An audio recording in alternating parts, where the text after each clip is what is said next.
And one more question. How would you comment on the intentions of the Berlin police to once again ban the use of Soviet and Russian symbols at commemorative events on the occasion of Victory Day? Now, regarding Germany. Yes, the second question was about Germany. Well, I already said today what they are busy doing there. Now, in the direct context of Victory Day, the Berlin police have continued the worst traditions and introduced a ban on the display of Soviet Union and Russian flags, St. George ribbons, the use of historical military uniforms, military insignia, and the symbols V and Z. Now they have even reached their own letters, and soon, perhaps, they will ban the alphabet as well. They want to ban all of this during commemorative events on the territory of the three largest military memorials in the German capital, in Tiergarten, Treptow Park, and Schönholzer Heide. A disgrace. Merz has brought a real disgrace not upon his own stupid head,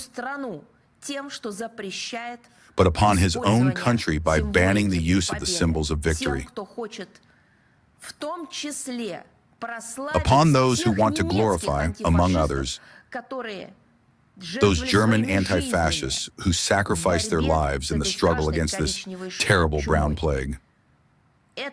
This is not only about us, it is also about Germany, about German anti-fascists, German underground fighters. The civil society of 1930s Germany that resisted Hitler and the Third Reich. He strikes them first and foremost. Russian marches and songs of the war years also fell under the ban. These restrictions do not apply in full only to Russian diplomats and veterans of the Second World War. Sacrilegious, hypocritical, and vile. This is how I can describe what is currently being done by the political, well, one can't really call them the bon mon, but rather some strange political amalgam of people. These individuals do not uphold the true national interests of the German people. Instead, they are engaged in promoting an alien, corrupting, and seductive agenda.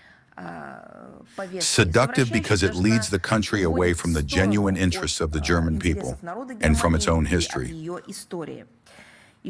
Once again, there is no other way to describe such a policy except as a disgrace. This is a mockery of the memory of millions of victims of Nazism.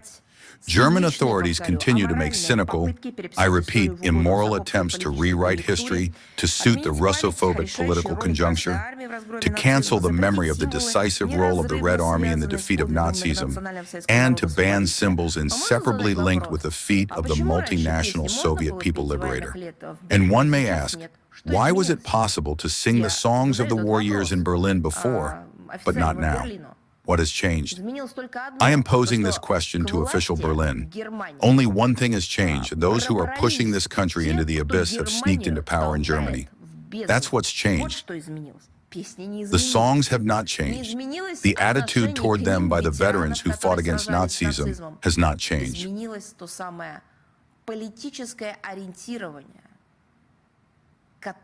What has changed is the political orientation that Germany already went through this 85 years ago.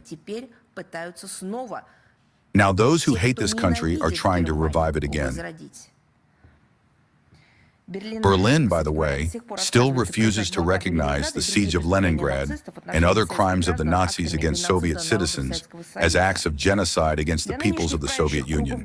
For the current ruling circles of Germany, it has apparently turned out to be beyond their power to learn the lessons of history.